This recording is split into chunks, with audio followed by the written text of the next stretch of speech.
Good morning. आजच्या एसएमच्या lecture मध्ये पुन्हा एकदा सर्वांचं स्वागत. आपण मागच्या लेक्चरला जो 4th युनिट स्टार्ट केला त्यामध्ये मार्केटिंग सॅनिटेशन हा पार्ट पाहत होतो. मार्केटिंग सॅनिटेशन मध्ये आपण मार्केटिंग मिक्स स्टडी केलेले आहेत आणि आता आपण काही गव्हर्नमेंट इनिशिएटिव्ह बघणार आहोत. Okay, so first initiative is that Nirmal Bharat Abhiyan. कुठेतरी हा वर्ड ऐकलेला असेल आतापर्यंत. ओके ना, म्हणजे 100% ऐकलेलाच असेल. कारण की हे जे अभियान आहे हे कधी आलंय तर त्याचा इफेक्ट जो आहे, Nirmal Bharat Abhiyan came into effect from 1990 to 2012 called the total sanitation campaign. म्हणजे हे जे काही स्वच्छ भारत अभियान किंवा निर्मल भारत अभियान तर हे 2012 पर्यंत तर म्हणजे 1999 ला याची सुरुवात झाली, त्याचे इफेक्ट जाणवले आणि ते 2012 पर्यंत टोटल सॅनिटेशन कॅम्पेन चालू होती. TSC was Total Sanitation Campaign was a program following the principles of community-led total sanitation and initiated by the government of India in 1999. म्हणजे कम्युनिटी मध्ये किंवा सोसायटी मध्ये हा जो प्रोग्राम घेण्यामागचं मेन एम काय होतं की टोटल आपल्याला स्वच्छता हा प्रकार काय आहे हे सगळ्यांना समजावं, स्वच्छतेचं महत्व समजावं. तर यासाठी हे अभियान घेतलं गेलं. यामध्ये villages that achieve this status receive monetary rewards. म्हणजे काही जे विलेज आहे त्यांना काही रिवॉर्ड सुद्धा, म्हणजे रिवॉर्डिंग सिस्टीम ठेवली होती. त्यामध्ये मला वाटतं की एक नाव आहे बघा, मी तुम्हाला आठवले की सांगेन. त्यांच्या गावाला एक म्हणजे मॉनिटरी रिवॉर्ड्स पण दिले गेले. हाय पब्लिसिटी अंडर प्रोग्राम कॉल्ड निर्मल ग्राम पुरस्कार. माझ्या तोंडासमोर त्यांचं नाव आहे, अण्णा हजारे. हे नाव तुम्ही ऐकलं असेल, बरोबर ना? तर त्यांच्या गावाला सुद्धा असा पुरस्कार मिळालेला आहे. स्वच्छता तुम्ही बघाल त्यांच्या म्हणजे प्रत्येक घराची अरेंजमेंट, त्यांच्या शेतामध्ये त्यांचे रस्ते, अगदी काही गावांनी हे जे अभियान आहे त्याच्यामध्ये एवढा उत्साहाने भाग घेतला होता की त्यांना त्या रिलेटेड म्हणजे पैशाच्या स्वरूपात पण मॉनिटरी रिवॉर्ड म्हणजे पैशाच्या स्वरूपात सुद्धा त्यांना बक्षिसं मिळाली.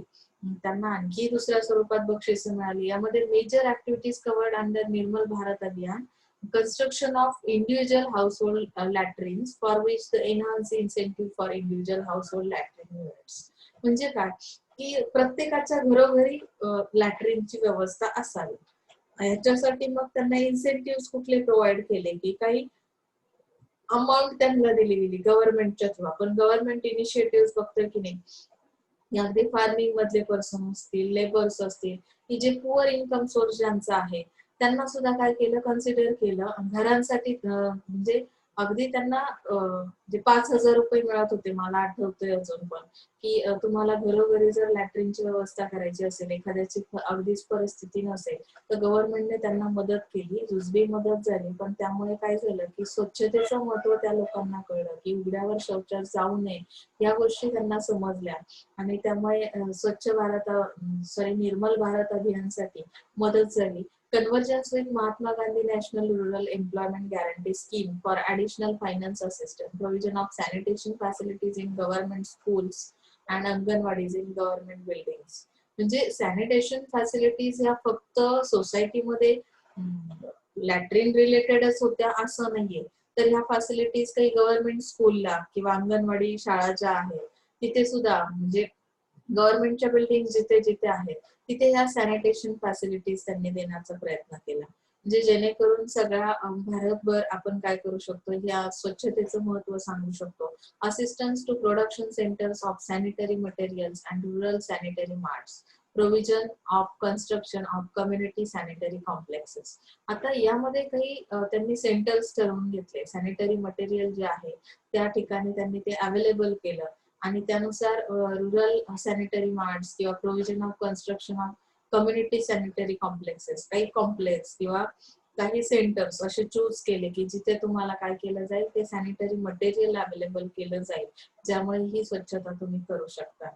त्यामध्ये solid and liquid waste management. आता तुमच्या घरामध्ये जसं मी सांगितलं की ओला आणि सुका दोन्ही प्रकारचा कचरा असतो, तर मग ग्रामपंचायतने काय केलं, for each gram panchayat with financial assistance cap for a GP on the basis of number of household to enable all panchayat to implement sustainable SLWM projects. म्हणजे काय की सॉलिड आणि लिक्विड वेस्ट मॅनेजमेंट साठी हा जो एक प्रोजेक्ट आहे, हा प्रत्येक ग्रामपंचायतला काय केलं की फायनान्शियल असिस्टन्स म्हणजे काय की त्यांना आर्थिक मदत पुरवण्यात आली आणि त्या पद्धतीच्या प्रोव्हिजन करून घेण्यात आलं की ओला कचऱ्याचा निचरा तुम्ही कसा करणार आहात, सुका कचरा कशा पद्धतीने त्याचा निचरा केला जाईल.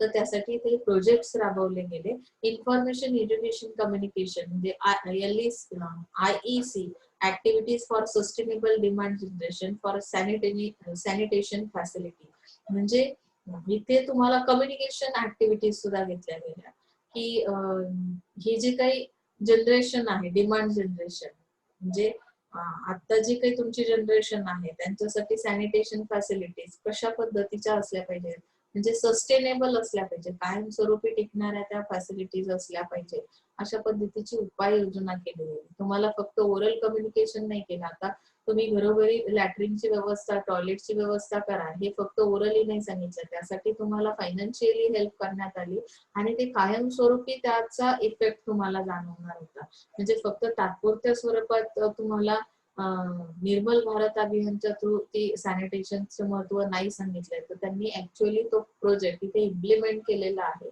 So provision of extensive capacity building of the stakeholders like Panchayati Raj institution, village water and sanitation committees, and the field functionaries for sustainable sanitation. म्हणजे अगदी त्यांनी पाण्याच्या बाबतीत सुद्धा पाणी कसं स्वच्छच असलं पाहिजे, मग पाणी स्वच्छ राहण्यासाठी आपण काय करू शकतो, मग अगदी त्यांनी त्यासाठी सुद्धा मटेरियल प्रोव्हाइड केलं, त्यासाठी तुम्हाला सॅनिटेशन रिलेटेड फॅसिलिटीज प्रोव्हाइड केल्या आणि त्यामुळे तुम्हाला हे सगळं करणं शक्य झालं. आता स्वच्छ भारत अभियान मध्ये काय केलंय बघा, it is a campaign by the government of India to clean the streets, roads and infrastructure of the country.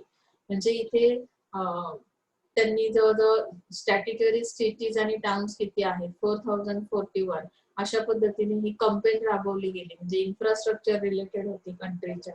तर त्यामध्ये रोडची स्वच्छता कशी करणार, स्ट्रीटची कशी करणार, क्लिनलीनेस कसा केला पाहिजे. Campaign was officially launch on 2 October. तुम्हाला माहितीये 2 ऑक्टोबरला काय असतं, महात्मा गांधी जयंती असते, बरोबर की नाही. आणि त्यावेळी त्यांनी ही लॉन्चिंग कधी झालं, स्वच्छ भारत अभियान हे जी काही मोहीम आहे, कंपेन आहे, ही लॉन्च कधी झाली तर 2 ऑक्टोबर 2014 मध्ये राजघाटला new Delhi by honourable prime minister Narendra मोदींच्या हस्ते ही लॉन्च झाली स्वच्छ भारत अभियान ही कंपेन. ओके, एवढं तुम्ही लक्षात ठेवू शकता.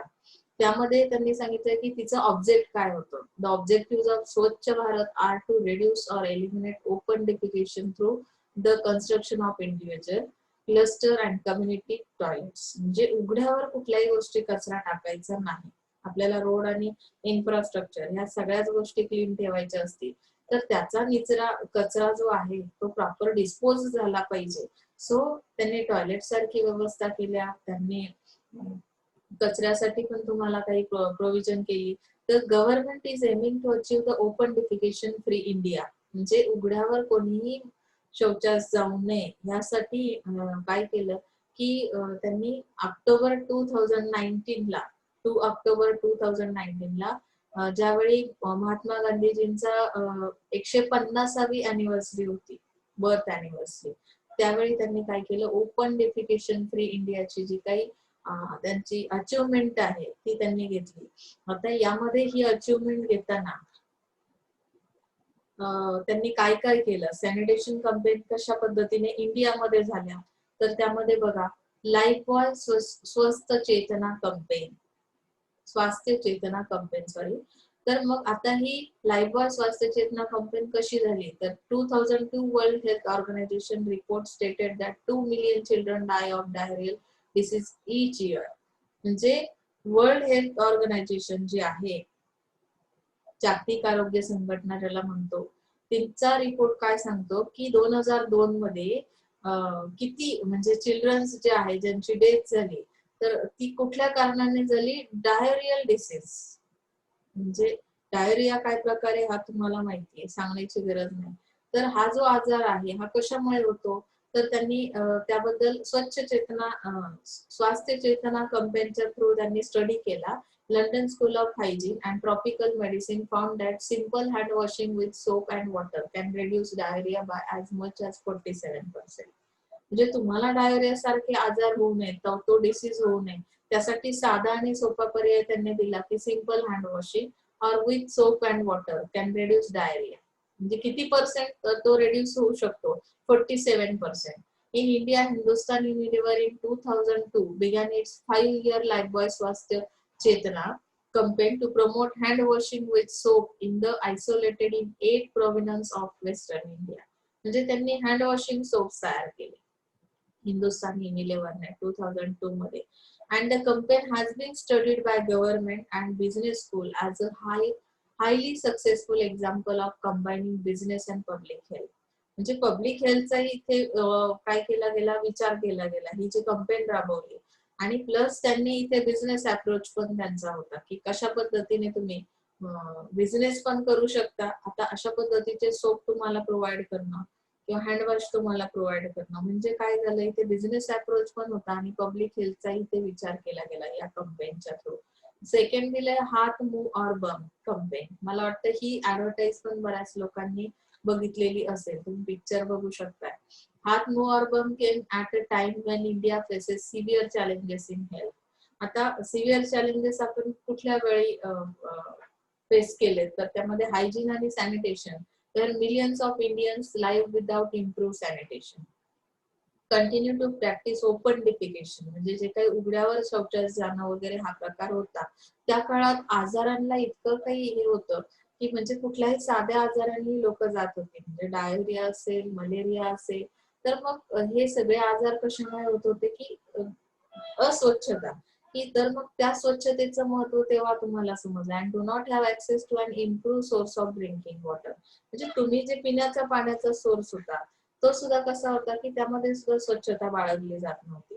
मग अशा केसमध्ये त्यांनी काय केलं, children are those most prone to contracting disease. Hygiene particularly hand washing with soap is one of the most cost effective ways for families to prevent many of this deaths. म्हणजे लहान मुलांचे जे काही डेथ होत होते किंवा त्यांना diarrhoea सारखे आजार होत होते, तर त्याच्यावर त्यांनी हायजेनिक म्हणून कुठला उपाय केला, तर फक्त तुम्ही हँड वॉश करा. म्हणजे बाहेरून जाऊन आलात, तुम्ही कुठलंही एखादं काम केलं, तर तुमच्या फॅमिलीचं प्रिव्हेन्शन कशामध्ये आहे, तर हँडवॉशचं महत्व त्यांनी सांगितलं. Hindustan Unilever came up with the हात मूव्ह बम campaign which is well timed shot out to amplify the truth about those unhygienic habits that are prevalent in society. आता ह्या ज्या अनहायजेनिक तुमच्या काही हॅबिट्स होत्या त्या घालवण्यासाठी हिंदुस्तान युनिलिव्हर सुद्धा काय होती त्यावेळेस ऍक्टिव्ह होती. त्यांनी जे काही हात मूव्ह और बम अशा पद्धतीची कंपेन आणली, तर त्याचं मिनिंग काय होतं बघा. हात means wash your hands with soap, मूव means drink purified water, and बम means use a toilet and keep it clean. फक्त टॉयलेट यूज करू नका, तर ते क्लीन सुद्धा ठेवा. So in the film Hath Move or Bum, children show everyone how the mantra of Hath Move or Bum can make as a change or views on how easy it is to remain healthy and illness free. ही campaign जी आहे त्यामध्ये जी advertising केली, त्यामध्ये जे लहान मुलांनी actions केलेले आहेत, अगदी तुम्हाला त्या माहिती असतील की कशा पद्धतीने त्यांनी त्याचं अवेअरनेस आणण्याचा प्रयत्न केला. आणि तुम्हाला जर डिसीज होणं अपेक्षित नसेल, तुम्हाला हेल्दी लाईफ सर्व्हाइव्ह करायचं असेल, तर काय करावं लागेल, तर तुम्हाला हँड वॉश करणं खूप गरजेचं आहे. स्वच्छ पाणी असणं पिण्याचं त्याची खूप गरज आहे हे दाखवून देण्याचा प्रयत्न केला. अडॉप्शन ऑफ द 3 स्वच्छ habits will go a long way in accomplishing the end goal of Swachh Bharat Abhiyan, to a clean and illness free nation. Okay, so जहा सोच वहा शौचालय अभियान. आता हे सुद्धा तुम्ही नाव ऐकलेली आहेत. द कंपेन जहा सोच वहा शौचालय अंडर द ऑनगोइंग स्वच्छ Bharat being crusade being spearheaded by the Modi government at the same time. Modi गव्हर्नमेंटने हे अभियान केलं किंवा कंपेन राबवली, जहा सोच वहा शौचालय अभियान. आता आफ्टर दिस कंपेन ह्यामध्ये काय केलं, visible change can be seen across the nation. म्हणजे तुम्हाला लक्षात येणारे बदल जे आहेत ते तुम्हाला या कंपेनमुळे जाणवले. यामध्ये काय होतं, now people are more aware of need of sanitation. आता तर कोविड-19 मुळे तुम्ही अधिकच अलर्ट झाला की सॅनिटेशनचं महत्व तुम्हाला आता वेगळं काही सांगायची गरज पडत नाही. Villages are at the forefront of this change. म्हणजे अगदी छोट्या मोठ्या खेड्यांमधून सुद्धा आता स्वच्छतेचं महत्व सगळ्यांना माहितीचं झालेलं आहे. हे जे काही अभियान झाले, स्वच्छ भारत अभियान झालं, निर्मल भारत अभियान झालं, जहा सोच वहा शौचालय अभियान झालं, यामुळे सगळे लोक अवेअर झालेले आहेत सोसायटीमध्ये.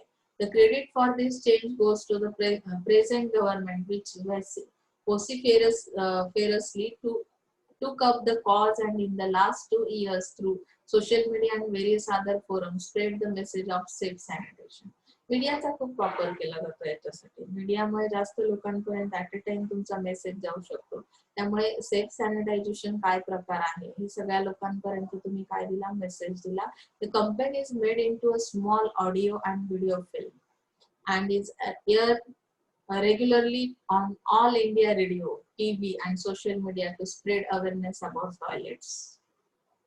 जे कशा पद्धतीने अवेअरनेस आणलं टॉयलेट रिलेटेड असेल तर त्यांनी ऑल इंडिया रेडिओचा वापर केला, मीडिया कुठला कुठला वापरला, टीव्हीचा वापर केला, सोशल मीडियाचा वापर केला आणि ज्या काही ऑडिओ व्हिडिओ फिल्म्स तयार केल्या होत्या त्या सर्क्युलेट केल्या. तो मेसेज कंटिन्युअसली तुम्हाला येत गेला आणि त्यामुळे अवेअरनेस कस्टमरला आलेलं आहे. यामध्ये marketing, financial literacy and savings असा एक पार्ट दिलेला आहे की आपण जसं मार्केटिंग एज्युकेशन शिकलो ती सर्व्हिस कशी आहे, त्यानंतर मार्केटिंग सॅनिटेशन शिकलो. आता मार्केटिंग फायनान्शियल लिटरसी म्हणजे काय प्रकार आहे. So financial literacy is a mixture of financial credit and debtor management with knowledge of making financially responsible decision. म्हणजे तुम्हाला जसं साक्षरतेचं महत्व आहे तसं फायनान्शियल म्हणजे काय की तुम्हाला फायनान्शियल लिटरसी सुद्धा समजणं खूप गरजेचं आहे. त्याबद्दल नॉलेज असलं पाहिजे. त्यामध्ये क्रेडिट डेप्टर मॅनेजमेंट काय प्रकार आहे हा तुम्हाला समजणं गरजेचं आहे. तो समजला तर तुम्ही फायनान्शियल रिलेटेड काही डिसिजन घेऊ शकता. People should be financially literate to harness the power of investment returns. म्हणजे ऍक्च्युअली फायनान्शियल लिटरसी कशी तुम्हाला म्हणजे त्यामध्ये तुम्ही काय बघता नक्की की तुम्हाला इन्व्हेस्टमेंट केल्यानंतर रिटर्न्स किती मिळतील. The percentage of financial literacy has to increase, which will help people at large to have comfortable living even during golden age. म्हणजे काय की अगदी पेन्शनर्स जे आहेत तुम्ही आफ्टर रिटायरमेंट तुम्हाला जर सेफ लाईफ, कम्फर्टेबल लाईफ जगायचं असेल तर आज तुम्हाला इन्व्हेस्टमेंट करणं गरजेचं आहे. त्या इन्व्हेस्टमेंट मधून तुम्हाला जे रिटर्न्स मिळणार आहेत त्यामुळे तुम्ही सेफ्टी लाईफ जगू शकता, सेक्युअर लाईफ जगू शकता आणि त्याचं महत्व तुम्हाला या फायनान्शियल लिटरसीच्या थ्रू सांगण्याचा प्रयत्न केलेला आहे. So the Indian government has taken several steps to include all class of people to have bank accounts. Bank accounts कसे खोलले जातात किंवा त्यासाठी तुम्हाला सबसिडी कशा पद्धतीने दिली जाते, एनकरेज कसं केलं जातं पीपल्सला बँक अकाउंट खोलण्यासाठी. तर लिटरसीसाठी त्यांनी हे प्रयत्न केले सुरुवातीला. The role of government is to inform the people at large the various social schemes that will open the gateway of financial literacy. काही स्कीम्स शिवाय आपला जो जनरल पब्लिक आहे ना त्याला कुठल्याच गोष्टीचं नॉलेज तो घेत नाही. काही स्कीम असेल, मला काही फायदा होणार असेल तरच आपण त्याचं एज्युकेशन घेतो. अदरवाईज जनरल नॉलेजचा भाग म्हणून कोणी त्यात पडत नाही. साधं सिंपल आता सोशल मार्केटिंग बद्दल जर मी असंच तुम्हाला बाहेर लेक्चर अरेंज केलं असतं, ते तुमच्या सिलेबसचा पार्ट नसता तर कदाचित तुम्ही एवढा वेळ मलाही ऐकलं नसतं. मला त्यातून काय मिळणार आहे म्हणजे त्याच्यासाठी काय स्कीम आहे सोशल स्कीम तर मी ती लिटरसी किंवा फायनान्शियल लिटरसीचं महत्व जाणून घेईल किंवा त्यासाठी एनकरेज होईल. मग त्यांनी स्कीम दिल्या तशा काही. Banks are overloading customer with credit opportunities which also includes credit card. म्हणजे ओव्हरलोड कस्टमर होत असेल, बँक अकाउंट खोलणं पॉसिबल नसेल तर काय केलं जातं की ह्या ज्या अपॉर्च्युनिटीज आहेत क्रेडिट अपॉर्च्युनिटीज त्यांनी प्रोव्हाइड केल्या. म्हणजे अशा स्कीम त्यांनी आणल्या सोशल स्कीम. मग इथे तुम्हाला फायनान्शियल लिटरसीची गरज आहे का असं विचारलंय तर हा पार्ट नाहीये तुम्हाला, पुढचा पार्ट आहे त्यामध्ये बघा.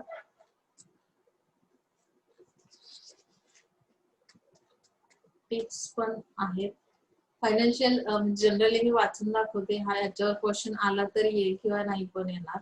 Financial literacy is a set of knowledge about financial market, their functioning and management, knowing various financial products and investing in those which give good returns. Financial लिटरसीचं नॉलेज कसं प्रोव्हाइड केलं जातं किंवा फायनान्शियल लिटरसी म्हणजे काय आहे तर it is related to financial market. म्हणजे त्यामध्ये काय फंक्शन्स केले जातील, त्याचं मॅनेजमेंट कसं केलं जाईल, फायनान्शियल प्रोडक्ट्स कसे असतील किंवा त्यामध्ये इन्व्हेस्टमेंट मी कशी करणार आहे, त्या टिप्स दिलेल्या आहेत. ओके,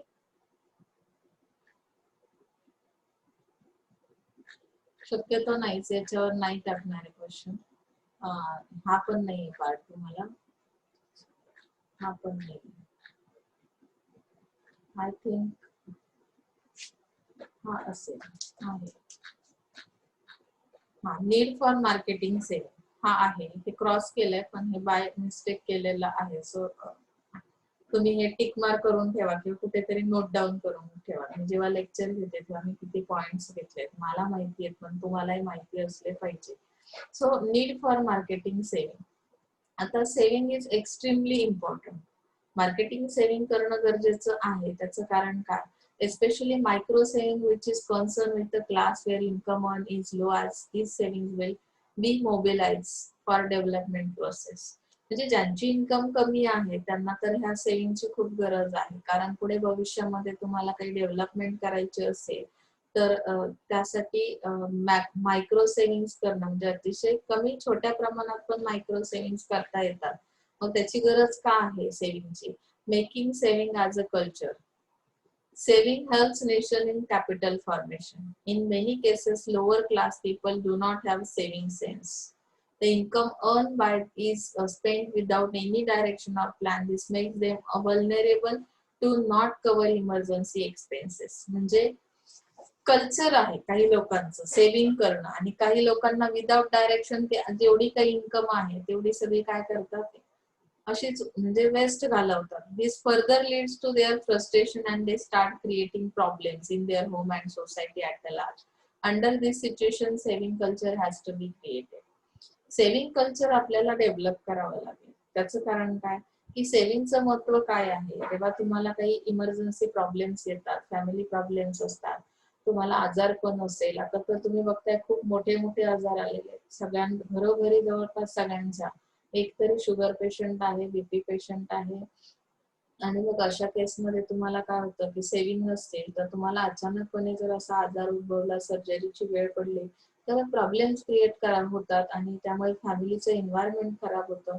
अगदी काही लोकांना आत्महत्येची वेळ येते. अगदी तुम्ही बघताय शेतकरी लोकांना सुद्धा बऱ्याचपैकी काय होतं, आत्महत्येची वेळ येते, कारण कर्ज असतं, कर्ज होतात आणि अशा केसमध्ये ते फेडू नाही शकलो की मग काय होतं की सगळे सोसायटीमध्ये तो प्रॉब्लेम क्रिएट होतो. म्हणून आपण हे कल्चर डेव्हलप करणं खूप गरजेचं आहे. त्यामुळे सेव्हिंग हा पार्ट जो आहे त्याचं महत्व आहे किंवा त्याची गरज आहे. So contributing for development process. तुम्हाला जर काही सिटीजन्स जे आहेत तर त्यांना ह्याचं महत्व पटवून दिलं पाहिजे की जर तुम्हाला नेशन्स डेव्हलपमेंट सांगितलंय की तुमची जी काही सेव्हिंग आहे त्याच्यामुळे तुमच्या नेशनच्या डेव्हलपमेंटवर परिणाम होतो. तुम्ही कशा पद्धतीने ती इन्कम सेव्ह करताय त्यामध्ये त्यांनी दिलं institution like department of post, life insurance corporation, unit trust of India play major role in mobilising micro saving. म्हणजे पोस्टात एखादा अकाउंट असणं, लाईफ इन्शुरन्स पॉलिसीज किंवा कॉर्पोरेशन जे आहे त्यांच्या काही स्कीम्स आहेत, त्यामध्ये छोट्या छोट्या स्वरूपात आपण सेव्हिंग करू शकतो. बरोबर ना? त्याचं महत्व पटवून देणं गरजेचं आहे. त्यानंतर the financial product of the institution need to be marketed in such a manner that the lower class of people is convince about its benefits. त्यातून तुम्हाला काय मिळणार आहे हे फार महत्वाचं असतं. त्यामुळे लोअर इन्कम ग्रुप जो आहे त्यांना तुम्ही काय करा की कन्व्हिन्स करा, तुम्हाला काय बेनिफिट्स मिळतील ते एक्सप्लेन करा आणि त्यांना सेव्हिंग साठी रेडी करा. कारण त्यामुळे तुमचं जे काही नेशन आहे, तुमची जी कंट्री आहे त्याच्या डेव्हलपमेंटसाठी काय होतं, तुमचा कॉन्ट्रीब्युशनचा उपयोग होतो तुम्ही सेव्हिंग जर अकाउंट खोलले तर. Okay, saving schemes to be profitable. म्हणजे marketing principle of giving good returns on financial instrument need to be communicated to attract micro saving. पहिल्यांदा अगदी मोठ्या स्वरूपात नका करू, छोट्या छोट्या सेव्हिंग करायला शिका. Product mix should B such that the rural class of people can contribute daily and create a sizable corpus, and once the product mix is successful and accepted then it will spread across and to mobilize saving will be easy. आता काही rural एरियातले persons आहेत त्यांचं कसं असतं की weekly बेसवर त्यांना salary मिळते किंवा मंथली बेसवर किंवा एव्हरी डे पर डे असेल तर त्या पद्धतीने ते पोस्टाचे खाते असतील तर रोजच्या रोज ती थोडी थोडी अमाऊंट काय करतात, मला जर 100 रुपये रोज मिळतो शेतात काम केल्यानंतर, त्यातले 10-20 रुपये तुम्ही पोस्टात टाकू शकता ना. जे एकदा महत्व तुम्हाला कळलं त्याचं सेव्हिंगचं, की ऑटोमॅटिकली तुम्हाला काय होतं ते डिस्ट्रीब्यूट करायला सोपं पडतं. काही त्यामध्ये स्कीम्स आणता येतात. To break a vicious circle of the bad habits. म्हणजे तुम्हाला एकदा सेव्हिंगची सवय लागली की ऑटोमॅटिक जी पॉप्युलेशन आहे किंवा लो इन्कम ग्रुप्स आहेत, तर त्यांचे एक्सपेक्टेशन्स काय होतात, वाढत जातात, की जर मी एवढं सेव्हिंग केलं तर मी कदाचित भविष्यामध्ये सेफ लाईफ जगू शकेन. तसं जर तुम्हाला सेव्हिंग नसेल तर काय होतं, की तुम्हाला ज्या बॅड हॅबिट्स आहेत त्या तुमच्यामध्ये येण्याची शक्यता असते. त्यामुळे जसं की अल्कोहोल ड्रिंकिंग वगैरे, तर त्यामुळे तुम्ही रिस्पॉन्सिबल राहत नाही किंवा तुम्ही बिनधास्त आयुष्य जगणं जे म्हणतो तसं तुमचं लाईफ होतं. त्यामुळे तुम्ही सेव्हिंग करणं हे गरजेचं आहे प्रत्येकाने. Micro saving should be less costly. म्हणजे फार खर्चिक नाहीये मायक्रो सेव्हिंग. थोड्या प्रमाणात तुम्ही काय करा, कन्सिडर करा प्रोडक्ट मिक्स आणि त्या पद्धतीने ऍडव्हर्टाइजमेंटला काय द्या, रिस्पॉन्स द्या. आणि रुरल ग्रुप पीपल्स जे आहेत ते कसे असतात, त्यांनी सांगितले sensitive to the needs of the rural group of people.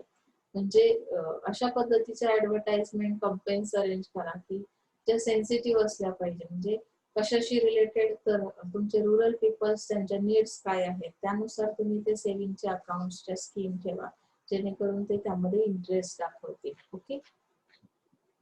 To give good services. Rural areas lack proper infrastructure. This makes travel difficult and therefore rural group will not visit a financial institution. And the need of good quality service like doorstep mobilizing of funds will go a long way to create a culture of saving. म्हणजे ते लोक कसे आहेत की rural area की एवढं infrastructure develop नाही, त्यांना शहरात जाऊन त्या इन्स्टिट्यूटला जाऊन तिथे तुम्हाला रोज जर हे करावं लागत असेल, सेव्हिंग करावं लागत असेल, जाणं येणं असेल, तर तुम्ही अवॉइड करता. मग त्यांना होम सर्व्हिस द्या, म्हणजे त्यांच्या घरोघरी जाऊन तो फंड काय करा, गोळा करा आणि त्या पद्धतीने त्या सर्व्हिस कशा गुड असतील त्याचा विचार केला जाईल. आता मार्केटिंग मिक्स फॉर सेव्हिंग जसं दिलं, मार्केटिंग मिक्स कुठले आहे त्यामध्ये, प्रोडक्ट यामध्ये income levels of people and saving styles are diverse. म्हणजे प्रोडक्ट मध्ये काय आहे की तुमची जी सेव्हिंग आहे ती कशावर डिपेंड असेल, तर इन्कम लेवल कशी आहे, तर ती ऍक्च्युअली इन्कम लेवल आणि सेव्हिंग स्टाईल ही डिफरंट आहे प्रत्येक पीपलची. माझी इन्कम जर मला पर मंथ 50,000 1 लाख अशी असेल तर सगळ्यांचीच तेवढी असेल असं नाहीये.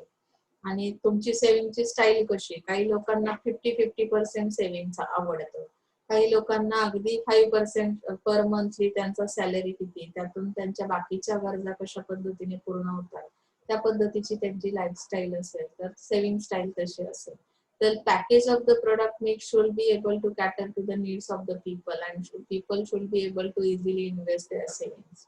म्हणजे आता सपोज तुम्ही रुरल एरियाचा विचार केला, जिथे लोक रोज कामावर जातात आणि रोजच्या रोज त्यांना त्याचा पैसा मिळतो, त्यांना मंथली पगार वगैरे नसतो, मग तुम्ही त्या पद्धतीचे पॅकेज करा की डेली ते किती सेव्ह करू शकतात. 100 रुपये मला मिळतात डेली काम शेतावर केलं तर, मग तसे पॅकेज द्या. दॅट इज कॉल्ड प्रोडक्ट सेव्हिंगच्या रिलेटेड. प्राइसिंग कसं आहे, there need to be an incentive for saving.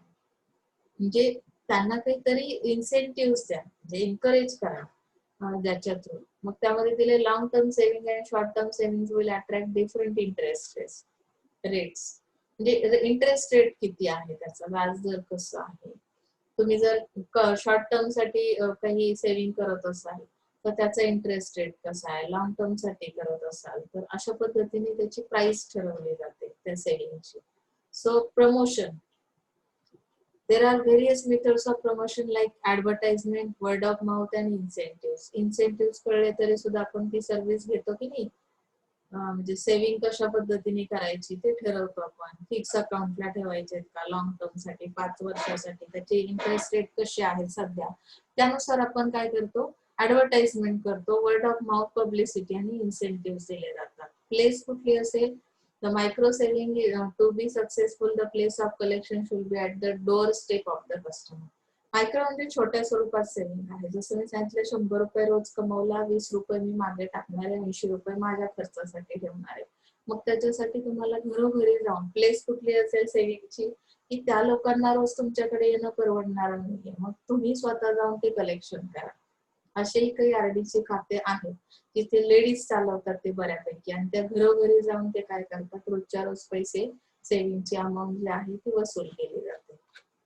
Normally in rural areas, the wages are earned daily and it is easier to indulge in compulsory daily saving by daily collection. Daily collection होतं rural area मध्ये. Process कशी आहे? Process should be user friendly, free of errors and meet the time specified. म्हणजे सेव्हिंगची जी process आहे, जी काही account system आहे, तर ह्या सगळ्या युजर फ्रेंडली प्रोसेस आहेत. ओके.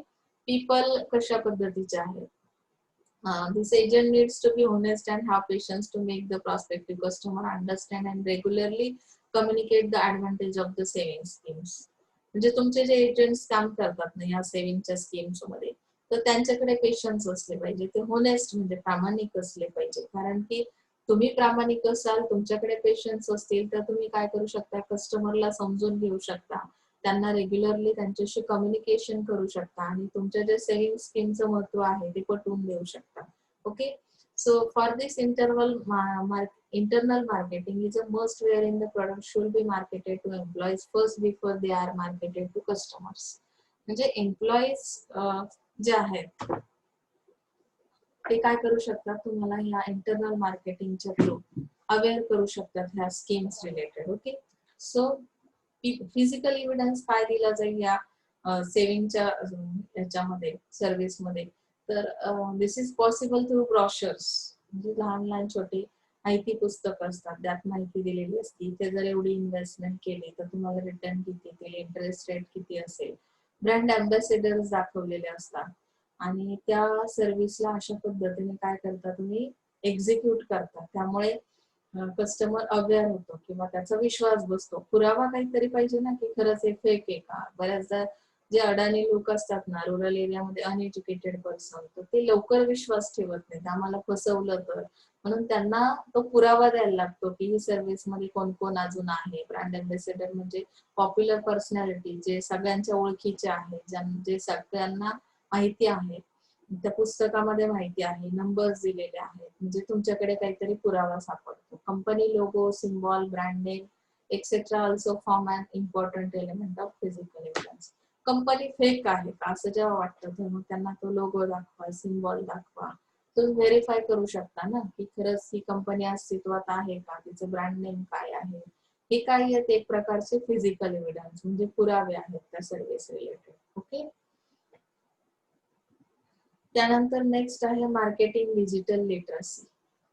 आता डिजिटल लिटरसी म्हणजे काय आहे? It is in its infancy in India due to lack of internet penetration as it impacts broad spectrum of the society. Economically, it will have a major role to play in the years to come. म्हणजे तुम्हाला digital knowledge असणं खूप गरजेचं आहे. सगळंच digital India होणार असं आपण जे ऐकतो तर त्याची सुरुवात आता झालेलीच आहे. बऱ्यापैकी सगळ्या गोष्टी ऑनलाईन तुम्हाला मिळायला सुरुवात झाली. आपलं एज्युकेशन पण तुम्ही ऑनलाईनच घेताय. म्हणून डिजिटल लिटरसीचं जे इम्पॉर्टन्स आहे ते तुम्हाला असलं पाहिजे. मग ते सोसायटीला नॉलेज कसं दिलं जाईल, तर सोसायटीचं पार्टिसिपेशन किती आहे त्यामध्ये, तुम्ही कशा पद्धतीने रिस्पॉन्स देताय ऍज अ कस्टमर म्हणून, त्यावरती लिटरसी डिपेंड आहे. So the tool of digital literacy is internet connection, computer and skill to operate the system. आता तुमच्याकडे ते कम्प्युटर वापरायचं स्किल असलं तर तुम्ही डिजिटल लिटरसी तुम्हाला येणार. मग छोटे छोटे सुरुवातीला त्यांनी MSCIT कोर्स चालू केले ज्याच्या थ्रू बेसिक नॉलेज दिलं तुम्हाला की इंटरनेट कनेक्शन त्यासाठी पाहिजे, कम्प्युटर पाहिजे आणि ऑपरेटिंग सिस्टीम जी आहे ती कसं ऑपरेट करायचं त्याचं नॉलेज असेल तर डिजिटल लिटरसी येणार आहे. बरोबर ना. It builds on the platform of traditional forms of literacy and allow people to be more knowledgeable. It includes effective use of digital devices such as smartphones, tablets, laptops, desktops. हे सगळं operate करता आलं पाहिजे. PCs for purpose of communication, expression, जे सगळ्या गोष्टी बघा इथे डिजिटल जे काही लिटरसीसाठी गरज आहे त्या गोष्टींचं नॉलेज, त्याचे डिव्हाइस त्यांनी इथे सांगितले की तुमच्याकडे आता स्मार्टफोन्स आले, टॅबलेट्स आले, ज्याच्यामुळे तुम्हाला त्याचं फंक्शनिंग समजलं, तुम्हाला त्याचं नॉलेज आलं कसं ऑपरेट करायचं वगैरे, आणि त्यामुळे त्याच्या थ्रू प्रत्येक एका पर्सन सोबत तुम्हाला कम्युनिकेट करता येतं, लर्न करता येतं कशा पद्धतीची प्रोसेस आहे. आता त्यांनी सांगितलं many Indians banks had embarked on the journey of imparting digital literacy to educate the citizens on the basics and benefits of digital marketing. आता need for digitalization, गरज आहे का डिजिटलायझेशनची, काय गरज आहे, fast way of doing business, कुठलाही business तुम्हाला fastly movements करायचे असतील, एका जागेवरून दुसऱ्या जागेवर जसं मुवमेंट करायची एखाद्या प्रोडक्टची, एक्सपोर्ट इम्पोर्टचे बिझनेस आहे, फॉरेन कंट्रीज पर्यंत प्रोडक्ट जातात, तर ह्या सगळ्या गोष्टींची प्रोव्हिजन जे आहे त्या फास्टली करायच्या असतील तर तुम्हाला गरज आहे डिजिटलायझेशनची. Online shopping is possible. तुम्हाला शॉपिंग करायची, तुमच्याकडे वेळ कमी, तुमचं फास्ट लाईफ शेड्यूल झालेलं आहे, तर त्यामध्ये जर तुम्हाला डिजिटल लिटरसी असेल तर तुम्ही ऑनलाईन शॉपिंग करू शकता. ट्रान्सपरन्सी ऑफ इन्फॉर्मेशन म्हणजे काय की पेपर वर्क इथे अवॉइड केलेला आहे, त्यामुळे ह्या डिजिटलायझेशन मध्ये पेपरचा वापर फार कमी केला जातो. This made people difficult to deal with the government departments and this also leads a lot of corruption. Transparency आली डिजिटलायझेशन मुळे, काय झालं की प्रत्येक प्रोसेस तुम्हाला माहिती असते स्टार्ट टू एंड, त्यामुळे पेपर रंगवणं हा प्रकार जो आहे ट्रॅडिशनल मेथड मध्ये तो इथे पूर्ण अवॉइड झाला आणि डिजिटलायझेशन मुळे करप्शन वर थोडासा आळा बसलेला आहे. स्ट्रेट फॉरवर्ड आहे ना, शॉपिंग करताय तुम्ही, ऑनलाईन एखादा प्रोडक्ट मागवला तर त्यामध्ये त्याची प्राइस डिस्प्ले केलेली असते, सगळ्या लोकांना तो डिस्प्ले केलेला असतो, पब्लिश केलेलं असतं, त्याच्या थ्रू तुम्ही एखादा प्रोडक्ट घेतला, करप्शन हा पार्ट येत नाही ना. तुम्ही अगदी पूर्वी जी ओल्ड मेथड होत्या शॉपिंगच्या वगैरे त्यामध्ये सुद्धा खूप ट्रान्सपरन्सी नसल्यामुळे तुम्हाला काय व्हायचं की फसवलं जायचं कधी कधी, तर ही फसवणूक होत नाही, करप्शन होत नाही. इन्फॉर्मेशन एक्सप्लोजन म्हणजे काय की ऑल ओव्हर वर्ल्ड मध्ये तुमचा जो काही प्रोडक्ट आहे, तुमची जी इन्फॉर्मेशन आहे प्रोडक्ट रिलेटेड, तर तिची इन्फॉर्मेशन तुम्ही ऑल ओव्हर वर्ल्ड पर्यंत पोहोचू शकते. इंटरनेट आहे, सर्च इंजिन्स आहे, म्हणजे जसं गुगल सर्च करताय तर कुठल्याही गोष्टीचं नॉलेज तुम्हाला पाहिजे असेल तर तुम्ही पटकन गुगल सर्च करता, म्हणजे इन्फॉर्मेशन एक्सप्लोजन झालं. एकाच विषयावर तुम्हाला खूप लोकांचे व्ह्यूज बघायला मिळतात, बरोबर ना. सोशल मार्केटिंगचं जर तुम्ही रेडीमेड व्हिडिओज बघितले तर खूप सारे व्हिडिओज तुम्हाला अवेलेबल आहे, म्हणजे त्यामुळे इथे एक प्रकारे एक्सप्लोजन झालं त्या इन्फॉर्मेशनचं. त्यानंतर सांगितले positive impact on finance industry. यामध्ये फायनान्स इंडस्ट्रीला कुठला इम्पॅक्ट झाला, तर way of communication has also change due to social media like Facebook and WhatsApp. And the above advantage of digitalization highlight its benefit, but there is a flip side to it. So, the personal data is used to create a dummy of the original person and the function in a manner to commit crime and escape punishment. म्हणजे काही loss पण झालेले आहेत बघा. Positive impact काय दिले की communication fast होत आहे, फायनान्स इंडस्ट्रीला त्याचा एक फायदा झाला, कारण तुम्ही एखादा ग्रुपवर मेसेज टाकलात व्हॉट्सअपच्या की तो इतक्या लोकांपर्यंत सर्क्युलेट होतो विदिन सेकंड. फेसबुक पण तसाच मीडिया, फास्टली त्याला लगेच कमेंट्स येणं वगैरे वगैरे, त्याच्या तुमचे रिप्लाय लगेच यायला सुरुवात होतं. त्याचा फायदा पॉझिटिव्ह पण झाला फायनान्स इंडस्ट्रीला. आणि निगेटिव्ह काय झाला की डमी डमी तुमचे हे बनवले जातात फेक अकाउंट्स, आणि त्याच्यानुसार तुम्ही एखादी काय करू शकता, क्राईम पण करू शकता. म्हणजे हा डिजिटलायझेशनचे काही फायदे आहेत तसे काही तोटे पण असणारच आहेत ऑब्विसली. हा पॉइंट नाहीये तुम्हाला strategies to market digital literacy. आता पुढचा आहे marketing of social issues of youth. आता सोशल इश्यूज कुठले आहेत युथ साठी, म्हणजे तुम्ही जे आहात यंग वन्स, तर त्यामध्ये सोशल इश्यूज आपण बघूया one by one. India is the fastest emerging company. Yet it loses behind in a lot behind in the name of growth. The gap between rich and poor is increasing. आता खरं तर आपल्याकडे श्रीमंत गरीब असा फार भेद आहे इंडियामध्ये जर विचार केला तर. आपली जी ग्रोविंग इकॉनॉमी आहे त्याचा हा इम्पॅक्ट आहे. त्यामध्ये there is increase in population, म्हणजे पॉप्युलेशन जास्त आहे, करप्शन जास्त आहे, and that inflation has become a part of this growing in economy. So this affects the life of youth. हे जे युथ तुमची जनरेशन आहे त्याच्यावर फार मोठा इम्पॅक्ट त्याचा सगळ्या गोष्टींचा झालेला आहे. म्हणून मग त्यांनी वन बाय वन सांगितलंय बघा. एज्युकेशन, काही इश्यूज त्यांनी एक्सप्लेन केले की तुमच्यावर नक्की कुठल्या बाबतीत इफेक्ट होतोय. ह्या जे मार्केटिंग सोशल इश्यूज आहेत तर त्यामध्ये फर्स्ट इश्यू आहे एज्युकेशन. त्यामध्ये काय दिलंय बघा. Educational crisis among youth has been provoked by several sub-crises like low enrollment rate in primary and secondary education, poor education quality, issues of gender imparity, male female मध्ये भेद केला जातो, cases of neglected informal education programs, over formal education. This lead to unemployment. तुम्ही फक्त degree holder झालात, आता तुम्हाला नोकरीची शाश्वती कोणी देत नाही. Under employment, health issues, low growth in nations economy. म्हणजे आपली जी काही ग्रोथ आहे नेशनची तर ती फार कमी प्रमाणात होते कारण की एम्प्लॉयमेंट अवेलेबल नाहीये. अंडर डेव्हलपमेंट, अंडर एम्प्लॉयमेंट किंवा हेल्थ इश्यूज जे आहेत ते खूप बिग आहेत आपल्याकडे. तुम्ही म्हणाल मॅडम ऑल ओव्हर वर्ल्ड मध्ये आहेत, पण जनरली इंडियाचा जर स्टडी केला तर तुम्हाला हे इश्यूज जरा जास्त प्रमाणात दिसतील.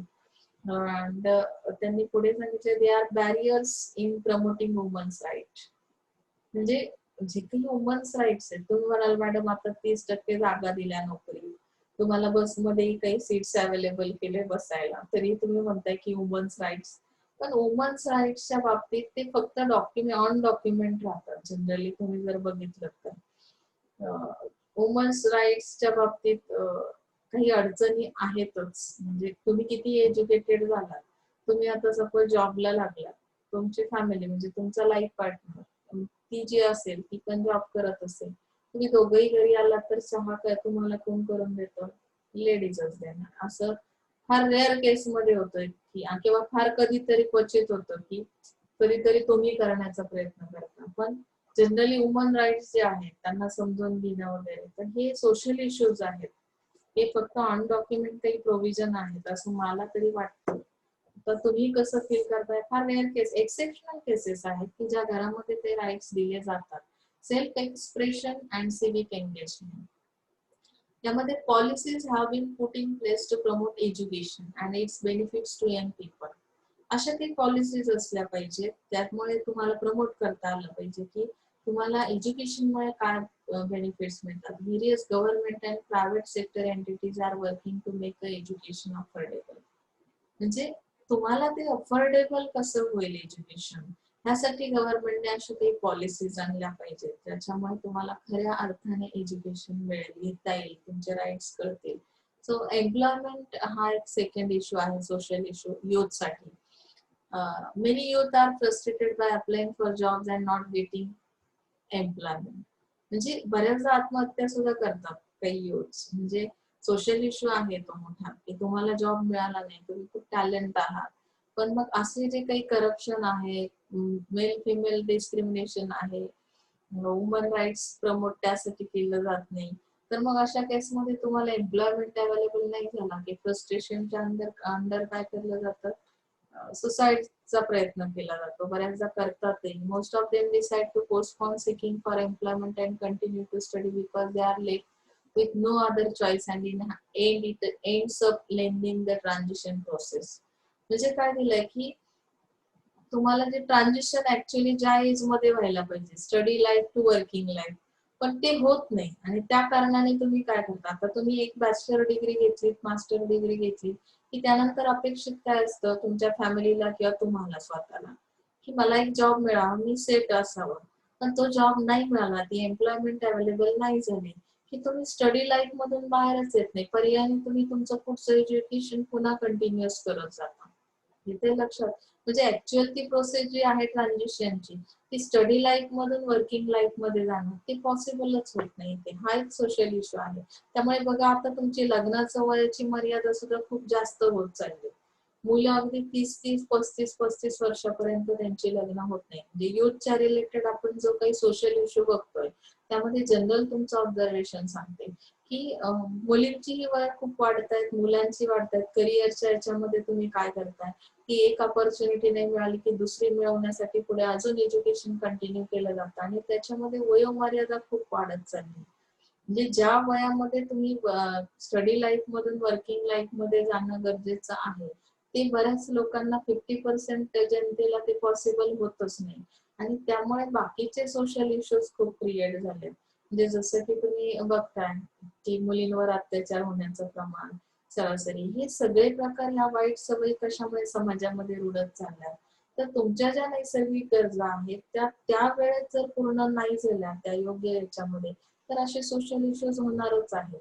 म्हणून काय की पूर्वी बघा, पूर्वीची जी काही सोसायटी होती, त्या सोसायटीमध्ये एक लिमिटेशन असायचं आणि त्या वयामध्ये तुम्हाला स्टडी लाईफ मधून वर्किंग लाईफ मध्ये कंपल्सरी असायचं जाणं. म्हणजे आता मुला मुलींवर सोडलं जातं बऱ्यापैकी, पॅरेंट्स पण तेच करतात की मुलीला अजून शिकायचंय, मुलाला अजून करिअर पुढे करायचंय, त्याला फॉरेनला जायचंय आणि अशा केसमध्ये तुमची वयाची बरीचशी वर्ष शिक्षण घेण्यातच जातात. त्यामुळे तुम्ही वर्किंग मध्ये येतच नाही, वर्किंग लाईफ मध्ये ऍक्च्युअल लाईफ जगत नाही. आणि मग तुम्हाला व्यसनाधीन होणं, हा एक सोशल इश्यू आहे. तुम्ही व्यसनाच्या आहारी जाता, तुमचा वेळ जात नाही म्हणून, एकटेपणा घालवण्यासाठी म्हणून काही चुकीच्या संगतीत जातात. मग अशा सगळ्या वाईट सवयी येतात आणि तुमच्या ह्याच्यावर जनरेशनवर त्याचा इम्पॅक्ट दिसतो. समजलं? टेररिझम हा एक प्रकार त्याच्यामुळेच येतो. Involvement of young people in arm conflict is usually cause by poverty, lack of education and employment opportunities and peer pressure. म्हणजे तुम्ही टेररिझम सारखे प्रकार पण त्यामध्ये तुम्ही कशामुळे जाता, तर मोस्ट ऑफ देम तुमचा हा कसा घटक असतो सोसायटी मधला, की सगळ्यात कमी म्हणजे पॉवर्टी म्हणजे काय की गरीब याच्यामधले लोक असतील किंवा त्यांच्याकडे एज्युकेशन नसेल, त्यांना एम्प्लॉयमेंटच्या ऑपॉर्च्युनिटीज नसतील किंवा तुम्ही अंडर प्रेशर काही असाल, तर त्यामुळे काय होतं की ऑटोमॅटिक माणूस चुकीच्या गोष्टींकडे, म्हणजे जसं आधीच्या पॉइंट मध्ये सांगितलं की वाईट सवयी तुमच्यात यायला सुरुवात होते आणि त्याचा इम्पॅक्ट म्हणजे तुमच्या सोशल इश्यूज क्रिएट होतात. डिसॅबिलिटी मध्ये काय सांगते, realising the importance of defending the rights of disabled youth, many international organisations, governmental bodies, NGOs and media organizations have been contributing to many programs and initiatives. म्हणजे हे जे काही youth related issues आहेत ते create झाल्यामुळे त्यांनी काय केलं की काही प्रोग्राम्स राबवण्याचा प्रयत्न केला, इनिशिएटिव्ह गव्हर्नमेंटने काही प्रोग्राम राबवले. म्हणजे तुम्हाला अगदी बँकेकडून काही कर्ज देणं, व्यवसायासाठी कर्ज देणं की ज्यामुळे एम्प्लॉयमेंट अवेलेबल होईल. तर तुमच्या ज्या काही कमतरता आहेत त्या तुम्ही भरून काढू शकता. तुमच्याकडे फायनान्स बेस कमी पडतोय, मग तुम्हाला सुद्धा बँकेकडून वगैरे लोन मिळत असेल, बरोबर ना? सुशिक्षित बेरोजगारांना दिलं जातं. अगदी तुम्हाला माहितीये की लेडीज असतील त्यांच्यासाठी काय केलं, मग त्यांना सेल्फ इंडिपेंडेंट बनवण्यासाठी 10वी-12वी झालेल्या मुलींना पण मशीन, जे काही तुम्ही शिलाई मशीन्स आहे त्याचं वाटप केलं जातं गव्हर्नमेंटच्या थ्रू. म्हणजे जेणेकरून तुमच्यामध्ये कमी ज्या आहेत त्या भरून काढल्या जातील आणि प्रत्येक सोर्सला, सोसायटी मधल्या पर्सनला काय होईल की इंडिपेंडंट ते होतील. त्यामुळे ते व्यसनाच्या आहारी जाणार नाहीत किंवा दुसरे कुठले इश्यू क्रिएट होणार नाही.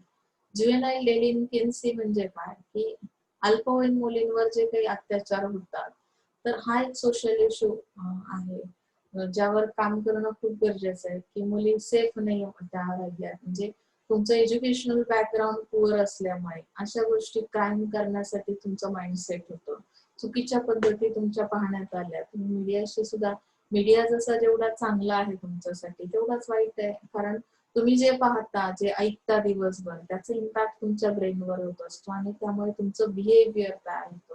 त्यामुळे कुठल्या गोष्टी तुमच्यासाठी बेस्ट आहे, तुम्हाला नक्की काय बनायचं आहे, हे जर तुमचं फिक्स असेल टार्गेट, तुमचे एम्स आणि ऑब्जेक्टिव्ह फिक्स असतील, तर तुम्ही काय कराल की जे तुमच्या गरजेचं आहे तेवढंच त्या मीडियावर बघणार आहे. मीडिया त्याचं काम करणारच आहे, त्यावर त्यांचं पोट भरणार आहे. त्यामुळे ते तुम्हाला सगळ्या गोष्टी दाखवतील, चांगल्या बऱ्या वाईट. पण त्यातून तुम्हाला काय घ्यायचंय ते तुम्ही ठरवणार आहात आणि त्या पद्धतीने तुम्ही बिहेव करता. बघा, ब्रेन जो आहे ना आपला, त्याच्यावर फार लवकर, मग चांगली असो किंवा वाईट असो, दोन्ही गोष्टींचा इम्पॅक्ट असतो. पण रेग्युलरली जर तुम्ही वाईट गोष्टींचा, ज्या नको आहे तुम्हाला लाईफ मध्ये, जे बनायचं नाही त्या गोष्टी जर पाहत गेलात सोशल मीडियावर, तर त्याचा इम्पॅक्ट तुमच्या बिहेवियरवर 100% होतो. म्हणून पूर्वीचे लोक सांगायचे बघा, नेहमी चांगल्याच्या संगतीत राहा. हे कशामुळे होतं, की जेव्हा तुम्ही एखाद्या चांगल्या व्यक्तीच्या सोबत असता तेव्हा त्याच्यामध्ये ज्या चांगल्या हॅबिट्स आहेत त्याचं अनुकरण केलं जातं. सेम ॲज इट इज मीडियाचं अनुकरण आज आपण करतोय. मीडियावर जे काही पिक्चर मूवी मध्ये दाखवतात, हॉलिवूड बॉलिवूड मध्ये दाखवतात, क्राईम कसा केला जातो किंवा ते गुन्हेगारी जगत कसं आहे, तर हे सगळं रोज पाहून तुमचं माइंड सेट होत नाही. तुम्ही एकतर अशा वयामध्ये असता की तुम्हाला एखादी गोष्ट जी घरामध्ये अडवली जाते ना, हे करू नका, तर मुद्दामून त्या गोष्टी पाहण्यामध्ये जास्त इंटरेस्ट तुमचा असतो. त्यामुळे तुम्हाला घरातल्या लोकांपेक्षा बाहेरच्या जगाचं अट्रॅक्शन जास्त वाटतं. पण त्यातून मला नक्की काय अचीव्ह करायचंय हे आपणच ठरवायचंय. आणि त्याच गोष्टी अगदी तुम्हाला व्हॉट्सअपवर खूप सारे मेसेज येतात, तुम्ही सगळ्या खूप साऱ्या ग्रुपशी कनेक्टेड असाल, पण त्यामध्ये मेसेज येण्यामध्ये आता तुम्हाला लगेच कळतं की तुमच्यासाठी चांगला मेसेज कुठला आहे, जे वाचल्यानंतर तुमच्या माइंडवर पॉझिटिव्ह इम्पॅक्ट होईल. तर सुरुवातीलाच कळतं तो पाहून. अनवॉन्टेड असेल तर डिलीट करून टाका. म्हणजे हे जे काही अपराध घडतायत आता, सोशल इश्यूज जे काही होत आहेत, तर ते होणार नाही. तुमचं माइंड कंट्रोल मध्ये राहील. तुम्हाला पेशन्स येतील. पेशन्स खूप महत्वाचे आहेत आणि त्यामुळे हे असे अपराध होत नाही. जुवेनाईल डेलिंक्वेन्सी. ओके. हेल्थ म्हणजे काय? तर हेल्थ रिलेटेड इश्यूज कुठले आहेत? Majority of youth have health issues that arise from bad habits and poor hygiene.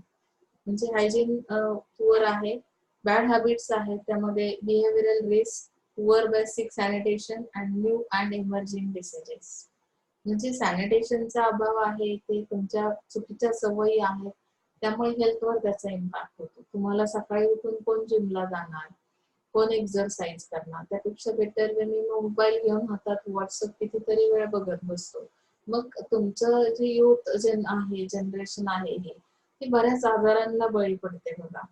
मग त्यामध्ये त्यांनी सांगितलं other factors that contribute to youth health issues include accidents and injuries including those caused by insecurity, war and occupation, and the cumulative toll of violence, HIV, AIDS, and now tuberculosis on youth is adding to the child victim of malaria and vaccine preventable disease. म्हणजे खूप सारे आजार सांगितले त्यांनी.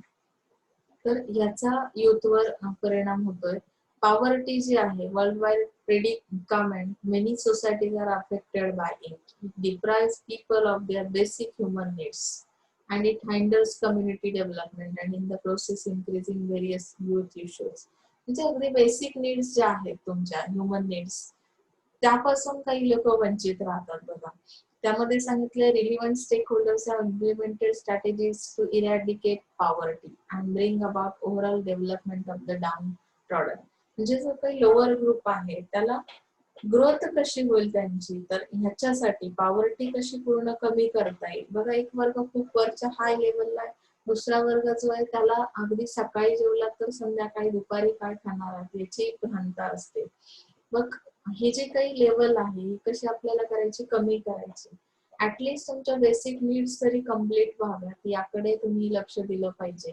त्यामुळे तुम्ही हे social issues कमी करू शकता.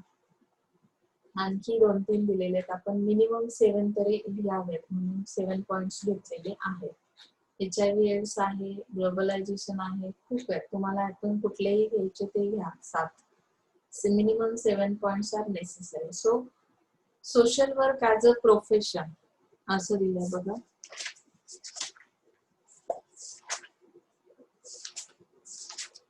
पुढचा जो पॉइंट आहे आपला, तर आपण आज इथे थांबतोय. आपण हा social work as a profession जो आहे तो पुढच्या लेक्चरला घेऊया. पुढचा लेक्चर कदाचित शेवटचा असेल, 4 युनिट संपेल. तर तुम्हाला या अगोदरचं जे काही वर्क दिलेलं आहे ते तुम्ही असाइनमेंट कम्प्लीट करत जायचंय. मी तुम्हाला त्या पद्धतीने लिंक पाठवलेले आहे, PDF पाठवले आणि त्या पद्धतीने तुम्ही स्टडी करा. काही अडचण असेल तर 100% विचारत चला.